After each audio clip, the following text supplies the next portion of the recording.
Indira park వద్ద retired employees యొక్క benefits కోసం బీజేపీ ధర్నా నిర్వహించింది. ఎమ్మెల్సీల ఆధ్వర్యంలో జరిగినటువంటి ఈ ధర్నా గురించి మనతో మాట్లాడడానికి ఎమ్మెల్సీ మల్క కొమరయ్య ఒకసారి మాట్లాడించేటువంటి ప్రయత్నం కదా. సార్ చెప్పండి, ధర్నాకు సంబంధించి ఇక్కడ నుంచి నెక్స్ట్ స్టెప్, ఎందుకంటే ఇది మొదటి స్టెప్ అని అనుకోవచ్చు, దీనికి సంబంధించి నెక్స్ట్ ఏ విధంగా ఉండబోతుంది, మీ కార్యాచరణ ఎంప్లాయీస్ కోసం ఏ విధంగా పోరాటం చేస్తుంది? ఇది పార్టీలకు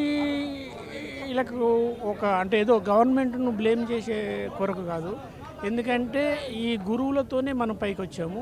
ఉన్న ప్రజెంట్ గవర్నమెంట్లో కానీ పాత గవర్నమెంట్లో కానీ గవర్నమెంట్ స్కూల్స్లో ఈ ఉపాధ్యాయులు చెప్పిన వాళ్ళ ఎడ్యుకేషన్తోనే మనం ఈ విధంగా గ్రో అయ్యి మన సొసైటీలో ఒక ఇద్దరు లీడర్స్ కానీ లేకుంటే బిజినెస్ పీపుల్ కానీ డిఫరెంట్ రంగాలలో ఏమైనా అమెరికాకి వెళ్ళి ఎస్టాబ్లిష్ చేసి మనం అంత పెద్దగా అయినాం. అంటే ఎప్పుడు కూడా ఉపాధ్యాయులు కష్టపడి వాళ్ళు ఒక లిమిటెడ్ శాలరీతోని సేవింగ్స్తోని వాళ్ళు రిటైర్డ్ అయిపోయారు.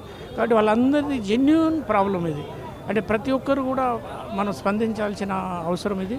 దానికి సపోర్ట్గానే మా బీజేపీ పార్టీ కానీ మా సెంట్రల్ మినిస్టర్స్ కానీ కిషన్ రెడ్డి గారి కానీ సంజయ్ గారి కానీ లేకుంటే మా ఎంపీలు మా ఎమ్మెల్యేలు ఎమ్మెల్సీలు అందరం కలిసి దీన్ని ఒక ఉద్యమంగా తీసుకెళ్ళి ఇష్యూ సార్ట్అవుట్ అయ్యేంత వరకు అసెంబ్లీలో కానీ కౌన్సిల్లో కానీ అవసరమైతే ఢిల్లీలో మా హెచ్ఆర్డీ మినిస్టర్ గారితో కూడా మాట్లాడి దీన్ని ఒక స్పెషల్ ప్యాకేజీగా డిక్లేర్ చేసి ఈ బకాయిలు ఏంటంటే అది బీఆర్ఎస్ గవర్నమెంట్లో అక్యుమిలేట్ అయినాయి.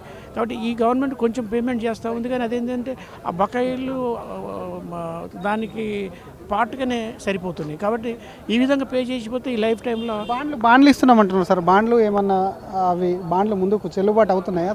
బాండ్లు చెల్లుబాటు అవుతాయి, కానీ బాండ్లు ఇప్పుడు ఇస్తే 5 ఏళ్ళకి ఇస్తే 5 ఏళ్ళ తర్వాత డబ్బులు వస్తాయి. దానికి ఇంట్రెస్ట్ కూడా మంత్లీ పే చేయలేదు. కాబట్టి గవర్నమెంటే బాండ్స్ రూపంలో డబ్బులు పే చేసి మా డిమాండ్ ఏంటంటే గవర్నమెంట్ పే చేసి ఆ డబ్బులను వీళ్ళకు బకాయిలు చెల్లించాలని మా డిమాండ్. ఎంత ఉంది సార్ పేమెంట్? ఎంత ఉంది మీ దృష్టికి? ఎంతమంది తీసుకొచ్చారు? ఎంత పేమెంట్ ఉండొచ్చు approximate? Only retired employees 8,000 crores ఉంది. ఇది అది ఎవ్రీ ఇయర్. ఇప్పుడు రిటైర్మెంట్ లాస్ట్ 2 years నుంచి ఎక్కువ మంది రిటైర్డ్ అవుతున్నారు. ఇప్పుడు ఇంకా కూడా నెక్స్ట్ 1 yearలో కూడా ఇంకా చాలా మంది రిటైర్డ్ అవుతారు.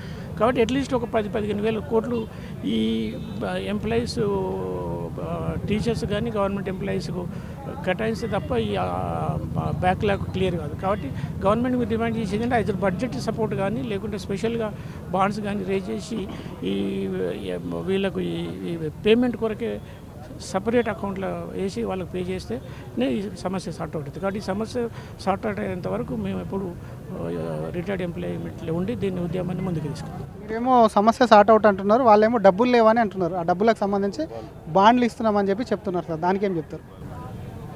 అంటే దాంతో సమస్య సార్ట్ అవుట్ లేవని అంటున్నారు ప్రధానంగా.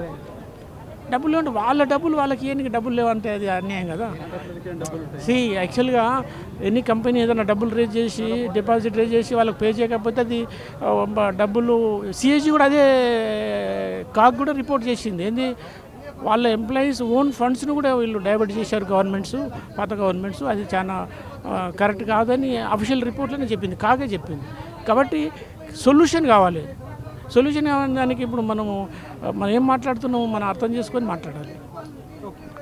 ఇది అసలు డబ్బులు లేవంటే కాదు, సొల్యూషన్ కావాలి. ఎంప్లాయీస్ ఫండ్ వాడుకొని ఒకవైపు కూడా ప్రభుత్వం ఈ విధంగా బాండ్లు ఇచ్చి 5 ఏళ్ల తర్వాత బెనిఫిట్ తీసుకోమనడం, ఆ బాండ్లు చెల్లుబాటు అయినప్పటికీ కూడా బెనిఫిట్ 5 ఏళ్ల తర్వాత తీసుకోమనడం అన్యాయం. కాబట్టి డెఫినెట్గా కూడా అసలు రిటైర్డ్ ఎంప్లాయీస్ ఎవరైతే ఉన్నారో వారందరికీ కూడా డబ్బులు వచ్చేంత వరకు, డబ్బులు ప్రభుత్వం చెల్లించే వరకు బీజేపీ దేనికైనా సిద్ధం, పోరాటం చేసేందుకైనా కూడా బీజేపీ సిద్ధంగా ఉందని బీజేపీ ఎమ్మెల్సీ మల్క కొమరయ్య ప్రభుత్వాన్ని హెచ్చరిస్తున్నారు.